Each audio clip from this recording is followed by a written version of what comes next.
তোমারটাই তো বন্ধ। ও বাবা ওকে কলিগে 10টা আসবো। আমরা তো নেমে যাব। আমি ওখানে যাবো থোড়াই, আমি সোজা পরে যাবো। তাহলে এইখানটায় নামিয়ে দাও। বাবাকে বললাম বাবা গামছাটা পরো না। ওই পার যাবো না, দুর্গা মাঠ নামাও। না ওই পার নিয়ে যাবে। হ্যাঁ তুই যা নেমে যা। তুই কি মাথা তার ছিঁড়ে গেছে নি তোর? সন্ধ্যাবেলা কিছু খাবো না? সন্ধ্যাবেলা বাবা টিফিন নিয়েছে, ওই পারে যাবে। দুর্গা মাঠে নিয়ে চলো। না খাওয়ার চিন্তা নেই। হ্যাঁ সন্ধ্যা কোথা দিয়ে আসবে সেই চিন্তা নেই, খাওয়ার চিন্তা।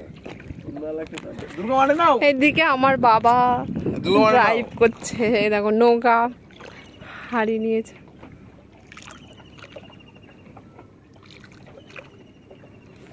আর আমি জালের উপর বসে গেছি।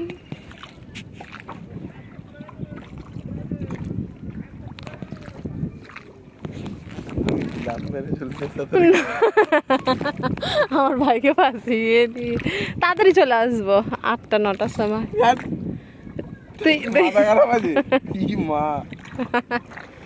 এখানে দেখো আমি আমার বাবার সাথে চলে এসেছি মাছ ধরতে।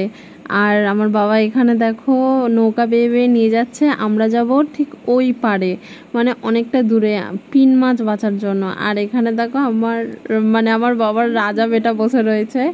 আর আমি মেনলি যাচ্ছি মানে বাড়ির মাছ ধরার জন্য, বাবা সেগুলো ফেলে দেয়, সেগুলো আমি নেব বলে। মাছ গঙ্গায় চলে এসছে পুরো। আমি ওই পারে গেলে বাড়ি চলে আসবো। না ভাই, বাবা আমি থাকবো বাবা তোমার সাথে সারাদিন। বাবা ও চলে আসুক গিয়ে। মাছ গঙ্গায় ভাই তুই দেখ। আর ওই যে আমাদের ঘাট, ওই যে আর জুম হচ্ছে না আপাতত। হ্যাঁ এই যে বাংলাদেশের জাহাজগুলো সব আছে এখানে। আমাদের এখানে এই যে ফ্যাক্টরি আছে, ওখান থেকে সব ছাইগুলো নেবে। ওই তো BTPS, Bandel thermal power station. এই যে আমার 10টা না 5টা না একটা ভাই। এই দেখো ওয়েদার ওপার থেকে ওপার চলে এসেছি। তুমি এপারেই মাছ ধরতে আসো?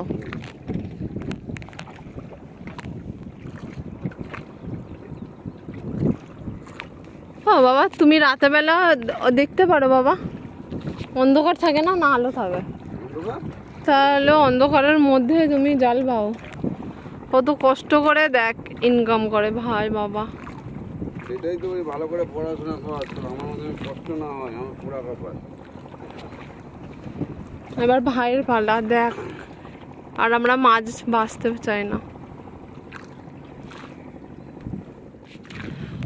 এই জায়গাটা কিছু আছে বাবা, দেখ ভাই জলটা দেখ কেমন নড়ছে। ও গলা জল হবে এখানটায়, ওই জায়গাটা। হ্যাঁ তা নৌকা ঠেকছে না তো? নৌকা এখন জোয়ারের সময় থাকে। কোথায় ফুল গাছ?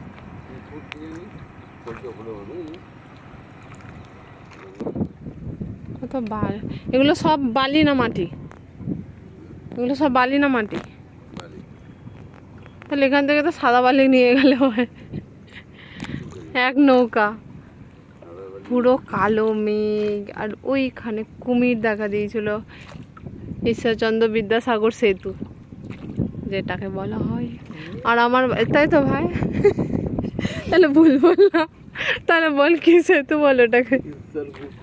ও ঈশ্বরগুপ্ত সেতু। আচ্ছা ওইখানে কুমির দেখা দিয়েছিল, আর আমার বাবা নাকি ওখানেই জাল ঢালে, সেখানেই যাচ্ছি দেখো। আর আমরা তো প্রপার জেলে। আমার ভাইকে ফাঁসিয়ে দিয়েছি। ভাই ভাবলো, ভাই একটু হাস ভাই আমাকে আজকে মেরেছে।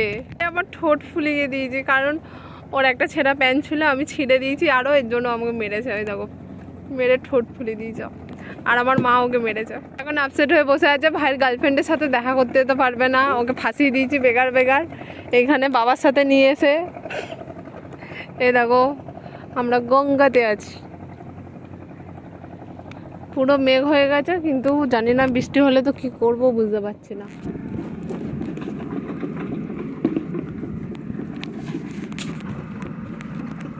আর এদিকে আমি আমার ভাইকে তো অনেক ফাঁসিয়ে দিয়েছি, কারণ আমার ভাই মানে বাবার সাথে কোনোদিনই জালে আসেনি, আর ইভেন আমিও তো কোনোদিনই আসিনি। কিন্তু বাবা এত সকাল সকাল এসে শুধুমাত্র অন্ধকার না হলে মাছ আসবে না। এ বাবা, তাহলে অন্ধকার হতে হতে 6:30 বেজে যাবে বাবা, 7টা। হ্যাঁ 7টা। তা সকাল এত তাড়াতাড়ি এসে তুমি এখানে ধরো? বসে থাকতে হয়। এই দেখ ওই জায়গায় নৌকা আসলেই, ওই জায়গায় নৌকা আসছে ভালো ভাই। কোথায় নৌকা আসছে? আর এখানে তো আমরা বসে বসে বোর হচ্ছিলাম, তাই আমি চুপচাপ শুয়ে পড়েছিলাম ওখানে। আর দেখো এত মেঘলা ওয়েদার ছিল, বৃষ্টি আসবে আসবে, এর জন্য বাবা নৌকার ভেতর থেকে পলিথিনটা বার করলো। কিন্তু ভেবেছিলাম পলিথিনটা শুকনো হবে, কিন্তু উল্টে দেখি পলিথিনটা পুরো ভেজা। উল্টে মানে আমরা যদি এটা গায়ে দিই তো উল্টে তো আমরাই ভিজে যাবো। এর জন্য বাবা আবার বলছিল যে ধুয়ে দেবো, যেহেতু নৌকার ভেতরে ছিল, একটু নোংরা জলও থাকে। তা বললাম না বাবা, ধুতে হবে না, যেটুকুনি শুকনো আছে ভেতরে সেটাই দাও, নইলে ওটাতেও ভিজে যাব আমরা। আর এখানে দেখো বাবার আরো মানে সাথীরা যারা জেলে, তারাও অনেকে মাছ ধরতে এসছে। আর এখানে তো আমাদের অনেকক্ষণ থাকতে হবে এর জন্য। আর আমার ভাইয়ের তো সন্ধে হলে খিদে পেয়ে যায়, এর জন্য দেখো আমি আর আমার ভাই সে নৌকা থেকে উপরে উঠে এসেছিলাম, যদি কোনো দোকানপাট পাই চা বিস্কুট, মানে চা না মেনলি বিস্কুট আর মুড়ি কেনার জন্য। আর এখানে দেখো ভাই তো কত ডিজাইন করছিল, আমাকে ধরছিল না ওঠার সময়। কিন্তু এখানে সব থেকে সামনের দোকানটাই বন্ধ ছিল। আমরা অনেকটা দূর হেঁটে হেঁটে গিয়ে আমরা একটা মুদিখানার দোকান পেয়েছিলাম, সেখান থেকেই আমরা খাবার দাবার কিনে নিয়ে এসেছিলাম। আমার ভাই এখানে বসে পড়েছে টকাস করে, কত সুন্দর খাবারের সরঞ্জাম, মুড়ি আর এক গাদা বিস্কুট। আর আমার ভাই এখানে খাওয়া চালু করে দিয়েছে, দেখো কি পেচুক। আর আমি বাবার জন্য নিয়ে যাচ্ছি, বাবাকে না দিয়ে খেয়ে নিচ্ছে। আমরা যখন দোকান থেকে ফিরে আসি তখন দেখি আমার বাবা অলরেডি মাছ ধরতে বেরিয়ে গেছে, কারণ অনেকটা সন্ধ্যা হয়ে গেছিলো, মানে সন্ধে পড়ছে তখন। আর এখানে দেখো মাছ গঙ্গার মধ্যে তখন এতটা পরিমাণে বৃষ্টি হচ্ছিল যে আমরা ওই পলিথিনটা ঢাকা নিয়েছিলাম, কারণ এখানে ছাতা কোনো পরিমাণেই মানবে না, এত বৃষ্টি অঝরে। দেখো তোমরা বৃষ্টির এত আসতে, আমরা দুই ভাই বোন ওই পলিথিনের ভেতরে ছিলাম যাতে আমাদের বৃষ্টিটা না ধরে। আর আমার বাবা ওইদিকে মাছ ধরছিল বৃষ্টিতে ভিজে। এত তাড়াতাড়ি কেউ শেখে না।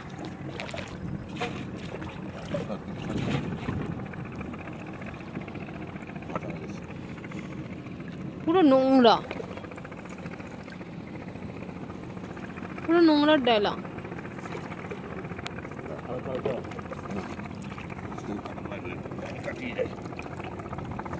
আচ্ছা সেটা দে ভাই, টর্চটা দে ভাই। ওই ব্যাগে দে, এই তো ওই ব্যাগ আমার কাছে।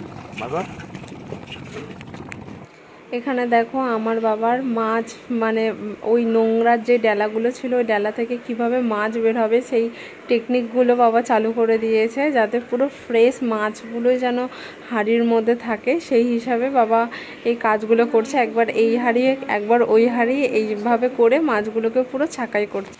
এই সব কাজ হয়ে যাওয়ার পরে বাবা আবার জাল ঠেলতে চলে গেল, মানে ওই মানে তিন মাছ ধরার জন্য। আসলে ওগুলোকে বলা হয় গলদা চিংড়ির বাচ্চা, ওইগুলোই বাবা ধরে, ওগুলোও বিক্রি করা হয় পরে। আর দেখো ওয়েদারটা এখন পুরোপুরি সন্ধ্যা হয়ে গেছে। আর এখানে দেখো আমার ভাইয়ের খাবার মুড়ি, ঠিক আছে, ও সন্ধ্যাবেলা করে এই শুকনো মুড়ি ও খেতে বেশি পছন্দ করে, তাই আমি ওই অত দূরের দোকান থেকে আমরা মুড়িটা আর এক গাদা বিস্কুট কিনে নিয়ে এসেছিলাম। আর এদিকে দেখো অঝরে বৃষ্টি হচ্ছে, মানে এত পরিমাণে বৃষ্টি হচ্ছে। সেদিনকে আমরা প্রথম গেছিলাম আর সেদিনকেই এত অঝরে বৃষ্টি হচ্ছে। আর আমরা সেম একইভাবে পলিথিন মরিয়ে রেখে দিয়েছিলাম চারিদিকে, যাতে আমাদের বৃষ্টি না ছেটা ফোটা লাগে। আর এদিকে আমার ভাইকে দেখো, ও চুপচাপ বসে বসে মুড়ি খেয়েই যাচ্ছে। আমার কিন্তু এই অভিজ্ঞতাটা সারা জীবন মনে থাকবে, যেহেতু আর বৃষ্টিটা পেয়েছি, এরকম সিচুয়েশানে কিভাবে যে হ্যান্ডেল করেছি সেটা আমরাই জানি। আর সবাই মানে জেলেরা সাধারণত এরকম জানে। আর আমার বাবা তো পুরো এরকম বৃষ্টিতে ভিজে ভিজে কন্টিনিউ মাছ ধরছে, এত পরিমাণে বৃষ্টি হচ্ছিল। তারপরে দেখো আমার বাবা এদিকে মাছ ধরে চলে এসেছে, আর এদিকে মাছের যে নোংরাগুলো ওগুলো ফেলে দিল, হাঁড়িটা পরিষ্কার করে পুরো পরিমাণে মাছটা পুরো বাছাই করলো। ওখান থেকে বাছাই করে নিয়ে এসে তারপরে আবার আমরা অন্য আর একটা জায়গায় গেছিলাম মাছ ধরতে। সেখানে দেখো অনেক প্রসেস আছে এখানে মাছ বাছার জন্য, সেইগুলো বাবা কন্টিনিউ করে নিল তাড়াতাড়ি। দেন আমরা আর একটা জায়গায় গেছিলাম মাছ ধরতে, তারপরে আমরা অনেকটা রাতেই বাড়ি ফিরেছিলাম। আমার ভিডিওগুলো ভালো লাগলে অবশ্যই সাবস্ক্রাইব করবে। Bye bye.